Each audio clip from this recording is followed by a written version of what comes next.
Coucou les merveilles, c'est Chloé. Je vous propose dans cette vidéo des petites histoires, 3 petites histoires. Je vais les créer avec le Mystical Lenormand, donc je ne vais pas du tout utiliser le Lenormand de façon classique. Il va y avoir 3 histoires et chaque histoire va répondre à une question que vous allez vous poser. Donc ça se passe comme d'habitude, c'est-à-dire vous vous concentrez sur un sujet que vous aimeriez éclaircir. Vous choisissez le petit tas de cartes qui vous attire le plus. Premier ici, deuxième ici et troisième là. Et au lieu juste de vous montrer les cartes et de vous donner l'interprétation, je vais vous raconter une petite histoire qui sera riche en symboles et en significations par rapport à votre question. Donc ouais, premier tirage ici, le deuxième au milieu, le troisième là. Donc je vous laisse faire votre choix et on va découvrir ensemble les petites cartes. Alors, que je les mélange pas. Premier tirage, première carte. Alors, il était une fois... je vous fais le point. Il était une fois une petite japonaise qui vivait tranquille chez elle. Sa mère était sortie et lui avait demandé de prendre soin de sa fleur, ce lys, qui était un lys magique. Il avait une magie particulière et du coup, c'était très précieux pour la mère là, de cette petite. Elle lui demande d'en prendre soin et la petite, elle est curieuse parce qu'elle sait que le lys est magique. Elle voit sa mère en prendre grand soin depuis toujours en fait. Et elle est curieuse, elle aimerait savoir quelle est la magie liée à ce lys. Du coup, sa curiosité est plus forte et elle s'approche du lys et elle cueille une fleur qu'elle prend dans sa main. Donc on va regarder la deuxième carte. Qu'est-ce qui se passe avec... Alors, on a un œuf avec une grosse clé, un dragon. En fait, elle remarque que sur les pétales de la fleur, il y a des tout petits, des petites perles. Et en fait, il se trouve que ces petites perles sont des œufs de dragon. Mais en fait, c'est des dragons miniatures, mais vraiment tout petits, quoi. Des dragons... en fait, ce sont des dragons qui exaucent les vœux. Ils sont aussi petits que des poussières, donc vraiment difficile à voir à l'œil nu en fait. Et du coup, cette petite, elle voit tous ces petits œufs de dragon et elle en voit un qui est en train d'éclore. Donc c'est toute petite poussière, donc elle va chercher une loupe pour le voir mieux, ce dragon qui exauce les vœux, et il lui dit, je t'écoute, dis-moi qu'est-ce que tu voudrais, quel vœu tu voudrais voir exaucer. Donc la petite, qu'est-ce qu'elle va faire comme vœu? Un gros cœur, ouais. Je pense que c'est une petite fille qui était très seule. Elle n'arrivait pas à... En fait, elle était nouvelle, je pense, dans sa ville et elle n'arrivait pas vraiment à se faire d'amis. Et du coup, elle demande à ce dragon de lui faire rencontrer quelqu'un qui aurait la même vibration au niveau du cœur qu'elle. Quelqu'un avec qui elle puisse lier une amitié vraiment longue et durable. Donc, le petit dragon va exaucer cette prière. Et puis le lendemain, du coup, elle va rencontrer un enfant qui va pouvoir lier une amitié durable. Donc voilà, la petite histoire est très sympa. Donc pour moi, c'est un très beau tirage. Vraiment avec de très belles énergies par rapport à votre question. Donc je vous invite à voir avec cette histoire en quoi ça pourrait vous faire penser à votre question. Quelle solution cette histoire pourrait donner, quelle réponse cette histoire pourrait donner à votre question. Moi, je peux vous donner quelques pistes. Alors, on a une histoire de solitude quand même, avec cette petite qui est enfermée. Je vous fais la mise au point. J'ai du mal à me concentrer avec mon chien qui ronfle, je suis désolée. Il est en pleine sieste comme d'habitude. Ouais, on a une petite qui est enfermée chez elle et en fait finalement il va falloir qu'elle se reconnecte à la magie pour pouvoir ensuite ne plus être seule et retrouver du lien avec les autres. Cette magie, c'est particulier parce elle se trouve dans les choses infimes, dans les détails. Ça peut être un message en fait avec cette histoire comme regardez sous vos pieds plutôt que de courir après des trucs. Regardez sous vos pieds, il y a déjà des petites graines que vous pouvez cultiver, que vous pouvez embrasser, que vous pouvez faire grandir pour que les choses s'améliorent dans votre vie. Il y a une attention aux détails, il y a aussi un côté lié aux intentions. Posez une intention, faites des vœux avec un tirage comme ça. Il y a de grandes chances pour que vos vœux se réalisent aussi. Donc faire une lettre à l'univers par exemple, une lettre aux anges suivant vos croyances, ça peut être bien. Qu'est-ce que je peux vous dire d'autre? C'est vrai que moi, il y a vraiment ce côté, cet aspect solitude qui a besoin d'être brisé. On a besoin de passer d'un moment où on est isolé à un moment où on va s'ouvrir. Mais pour ça, il va falloir, on voit la clé aussi sur la carte, il va falloir ouvrir quelque chose. Elle, ce qui la pousse finalement, ce qui fait qu'elle découvre le dragon, c'est qu'elle est poussée par sa curiosité. Donc ça peut être aussi une qualité qui vous est demandée par rapport à votre question, d'être curieux, d'oser peut-être même enfreindre certaines règles. Par exemple, là, la mère lui avait demandé de prendre soin du lys. Elle a un peu désobéi quand même. Enfin, elle a fait quelque chose qui n'avait pas été demandé, clairement pas.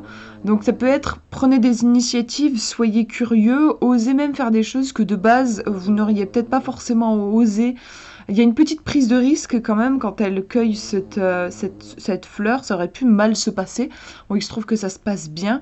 On a un tirage de toute façon qui est extrêmement lumineux, hein, donc vous avez pour moi tout intérêt en fait à oser, à avancer et à être un petit peu audacieux même par rapport à votre question. Voilà pour cette première histoire. Je vous montre la deuxième maintenant. Alors, première carte. Alors ici ça se passe dans la montagne, il fait super froid. Donc il était une fois un voyageur qui... alors il a ces espèces de yaks qui sont chargés et il a décidé de gravir la montagne parce que c'est un homme qui était très malheureux et il se disait il s'est dit en toute logique que pour trouver le bonheur, il fallait forcément monter la plus haute montagne, que le bonheur était forcément difficile d'accès, sinon tout le monde y aurait droit. Donc il a décidé de se lancer dans ce périple, ce voyage-là vers le plus haut sommet. Donc il galère quand même, hein, c'est fatigant, c'est éprouvant, c'est même dangereux, hein. Il peut y avoir des avalanches ou même il y a le froid qui est quand même... c'est pas du tout confortable quoi. On va regarder la suite de l'histoire. Qu'est-ce qui se passe? Alors on retrouve, c'est intéressant, on retrouve dans la carte l'idée du voyage. Alors on voit un personnage, elle est en train de lire un bouquin. Il croise pendant son ascension, à un moment donné, il croise une femme qui alors il se dit qu'elle est sûrement en train de, elle aussi, de vouloir conquérir le bonheur. Et il se dit, le problème, c'est que si elle arrive avant moi, elle va me voler mon bonheur. Donc il est en stress, en fait. Et il prend les devants, il se fatigue, il se met vraiment à courir, il donne toutes ses forces pour réussir à arriver à la montagne, au sommet de la montagne en premier. Sauf qu'en fait, il se trouve que cette femme-là, elle est juste en train de lire son bouquin. En fait, elle est là complètement par hasard. Et enfin, peut-être que elle, bon, parce que quand même, par hasard, dans des montagnes aussi haut, bon, on n'est quand même pas là par hasard, mais je pense que elle, c'était plus dans un but de retraite spirituelle. Enfin, elle comptait pas du tout aller dérober le bonheur en haut de la montagne. Mais là, c'est le gars qui s'est fait son film. En fait, bon, lui, il était pas au courant, il s'est imaginé ça, donc il s'est donné à fond. pour arriver en haut de la montagne. Et qu'est-ce qui s'est passé en haut de la montagne? En haut de la montagne, il a trouvé un personnage qui était assis. Donc là, il s'est dit, mince, je me suis fait devancer, pas par la femme, mais par un autre. Et il est là, et ce gars est là, et du coup, notre ami là, qui a monté sa montagne, quand il voit ce personnage, il lui dit où est le bonheur? S'il te plaît, rends-le-moi, je te donnerai tout ce que tu veux en échange. Je peux te donner des trucs qu'il y a sur mes yaks, mais c'est super important pour moi. Et le gars, qu'est-ce qu'il répond?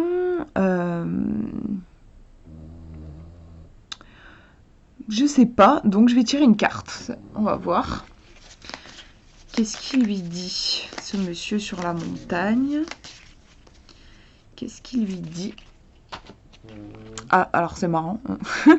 Il dit, en fait, j'ai déjà tenu ce discours à cette femme là, vous voyez, et là il montre du doigt, il y avait déjà une femme, et il dit c'est elle en fait qui est arrivée la première, c'est elle qui a le bonheur, j'en suis persuadée, et elle ne veut pas le rendre. Bon, du coup, notre ami court vers la femme et va lui dire rends-moi le bonheur et tout ça. Et en fait, je pense que c'est une histoire sans fin. Je pense que elle va guider vers un autre personnage en disant en fait c'était elle qui était là avant. Et finalement, notre ami va passer, je sais pas, c'est une histoire, donc on pourrait dire des années, toute sa vie. Il y a quelque chose d'un peu magique où à chaque fois qu'il croit avoir trouvé la bonne personne qui a le bonheur, ça va l'emmener vers une autre personne. Et finalement, il aurait peut-être été beaucoup plus heureux si il avait, par exemple, je pense que celle-ci, ce personnage-là, elle est beaucoup plus heureuse parce qu'elle ne court pas après quoi que ce soit, elle est juste en retraite dans sa montagne. Donc voilà pour l'histoire. Voyez à quoi ça pourrait vous faire penser par rapport à votre question. S'il y avait un conseil caché, qu'est-ce que ça pourrait être? Si c'était une réponse, qu'est-ce que ce serait? C'est vrai qu'il y a des énergies assez chargées, je trouve, on ressent, le personnage est extrêmement déterminé, il a cette obsession du bonheur. Alors ça peut être autre chose par rapport à votre question, dans la vie on peut être obsédé par plein de trucs, on peut être obsédé par la réussite, par une relation, par notre passé, un traumatisme, un truc qu'on veut absolument. Ça peut être, vouloir être en couple avec quelqu'un, ou vouloir avoir de l'argent, vouloir avoir un boulot. On a beaucoup d'obsessions. Il y a une obsession ici qui est peut-être, en tout cas, il me semble, dans cette histoire, qui est extrêmement tenace. Le personnage, à aucun moment, en fait, il remet en question le fait que le bonheur ne se trouve peut-être pas du tout en haut de la montagne. Peut-être que ces personnages qui arrêtent pas qu'ils trouvent en haut de la montagne et qui arrêtent pas de dire, en fait, c'était lui. Si ça se trouve, en fait, personne n'a réellement trouvé le bonheur à un moment en haut de la montagne. Et ce ne sont que des personnages qui sont devenus un peu fous en fait et sont tellement persuadés que le bonheur est inaccessible qu'ils n'arrivent pas à sortir de cette réalité-là, de cette idée-là. Donc vous voyez, il y a une obsession qui enferme et qui empêche de voir la réalité. C'est quelque chose qui est possible par rapport à votre question. C'est possible que vous soyez un petit peu aveuglé. Et que ça vous empêche de voir les choses clairement. Je trouve que la clé, en fait, dans cette histoire, c'est ce personnage-là. Comme je disais, cette femme, elle n'est pas dans la quête, elle est plus dans l'instant présent déjà. Et puis c'est intéressant parce que je disais qu'elle est dans une sorte de retraite spirituelle. Donc elle, en fait, à l'inverse, plutôt que de rechercher quelque chose, elle est plus dans même le dépouillement en fait. Elle va pas chercher le bonheur, elle veut pas acquérir quelque chose, elle veut peut-être même se délester de certaines choses, ou en tout cas elle est à la rencontre d'elle-même, elle est en train de lire un livre. Je trouve que c'est une activité quand même qui est assez centrée sur l'intérieur de soi. Donc par rapport à votre question, il me semble qu'on vous demande votre regard, si en effet il est porté vers l'extérieur, vers une attente par exemple, on vous demande d'inverser le processus et de mettre votre regard sur l'intérieur, sur ce qui se passe à l'intérieur de vous. Pour moi, c'est un tirage qui préconise plutôt la patience, le recueillement, l'amour de soi, plutôt que les pièges de l'ego. En fait, il pourrait y avoir des pièges de l'ego liés à votre question, comme une recherche. Ça peut être de n'importe quoi, ça peut être de reconnaissance, de réussite, comme je vous disais, ça peut être plein de trucs. En tout cas, on va rechercher quelque chose à l'extérieur et c'est là qu'on va être malheureux parce qu'on s'épuise à courir derrière quelque chose. C'est intéressant d'ailleurs parce que notre personnage principal, il est persuadé que le bonheur est forcément une chose inaccessible. C'est son postulat de base en fait. Mais quand on voit notre histoire, c'est sûrement à remettre en question. Il y a aussi l'idée que ce qui vous paraît peut-être super compliqué et inaccessible, bah, c'est vous qui le rendez compliqué et inaccessible. Mais en réalité, pour d'autres, c'est beaucoup plus simple. On revient encore à ce personnage qui, je pense, a trouvé une forme de paix, de bonheur. Donc voilà, pour ce tirage, je dirais en gros, ne vous prenez pas trop la tête et revenez à vous, il y a quelque chose de simple aussi. On va regarder le dernier tirage maintenant. Hop, première carte. Alors, il était une fois, on a une cigogne. Une cigogne qui, comme toutes les cigognes, elle s'occupe de livrer les bébés, les nourrissons. Et en fait, je crois que celle-ci, elle en a un peu marre. Elle en a marre de faire des allers-retours, de déposer des bébés devant les portes. Et que personne ne reconnaisse son boulot. Donc voilà, elle en a marre. Et ouais, je crois qu'elle fait une sorte de grève. Elle décide de s'occuper de ses propres bébés, parce qu'elle a ses bébés, et de laisser tomber, d'arrêter de trimer pour des humains qui finalement ne font pas gaffe à son travail, et puis en plus ne sont pas forcément respectueux envers les animaux et la nature. Donc elle se sent aussi insultée par ces humains-là. Donc voilà, elle en a marre et elle laisse tomber tout ça. Et qu'est-ce qui se passe après? Alors, on a un bœuf qui tire une meule de foin. Je sais pas trop, qu'est-ce que je pourrais dire? Je vais partir sur... je crois qu'il en a marre aussi. On va partir sur ça, j'ai l'impression que cette histoire, c'est une révolte des animaux. Je crois qu'il en a marre de trimer comme ça, là, à tirer sa meule de foin. Parce qu'un beau jour, il observe un papillon sur une fleur et il se dit, mais il a bien de la chance, ce papillon, d'être tranquille, d'être libre, de ne pas être attaché. Et du coup, un jour, quand il est dans son fermier, le remet dans le pré, et le buffle se débrouille pour s'en aller. Je pense que c'est peut-être un moment où le fermier, il ouvre pour l'atteler, il s'engouffre dans l'ouverture et il s'enfuit. Il gagne sa liberté. Et qu'est-ce qui va se passer? Je crois que ces animaux, finalement, donc cette cigogne et ce buffle, ils vont se retrouver dans un endroit, genre c'est un peu un jardin d'Éden, un endroit où tous les animaux qui en avaient ras la casquette, ils en avaient marre de faire des choses, de travailler pour des humains qui ne reconnaissaient pas forcément leur travail. Et voilà, ils se sont trouvés un coin super sympa où ils sont libres, où ils peuvent être eux-mêmes. Il y a vraiment le côté liberté dans cet endroit-là. Donc voilà, je crois qu'ils sont là et qu'ils vont pas en sortir et que c'est un endroit qui est protégé. Les humains ne pourront pas les retrouver et ne pourront plus retourner à leur vie un peu d'avant, leur vie d'avant. Donc dans cette histoire, qu'est-ce qu'on peut dire? Donc déjà, moi, je vous encourage à voir, vous, par rapport à votre question, à quoi ça peut vous faire penser. Si c'était un conseil, qu'est-ce que ça serait? Vraiment, dans l'histoire, on a un ras-le-bol, donc c'est possible que, par rapport à votre question, il y a une sorte de ras-le-bol. Il peut y avoir le côté, comme je disais dans l'histoire, vous avez le sentiment, et c'est sûrement vrai, que vos efforts ne sont pas reconnus, que vous donnez plus que vous ne recevez. Il peut y avoir un déséquilibre en fait, et un besoin là de retrouver une liberté. Il peut y avoir un besoin d'émancipation, un besoin de se ressourcer aussi. Avec ce tirage, il peut y avoir un côté un peu burn-out, j'en peux plus, je suis à bout, j'ai trop donné, je vais avoir besoin de me ressourcer. Donc il y a ce côté-là, j'en peux plus, j'ai besoin de me ressourcer. Et ça peut être aussi, j'ai besoin de me libérer des attentes des autres, des attentes de la société. Arrêter de vouloir contenter les autres, par exemple. Il peut y avoir un côté comme ça, si en effet ça correspond à votre question. Qu'est-ce que je peux vous dire d'autre? Moi j'ai l'impression qu'il y a un besoin de prendre des vacances, en fait, avec ce tirage.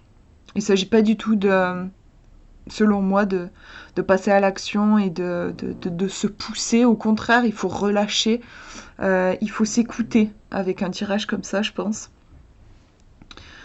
Qu'est-ce que je peux vous dire d'autre? Il y a un besoin de sécurité aussi, je trouve, de se ressourcer, d'être en sécurité.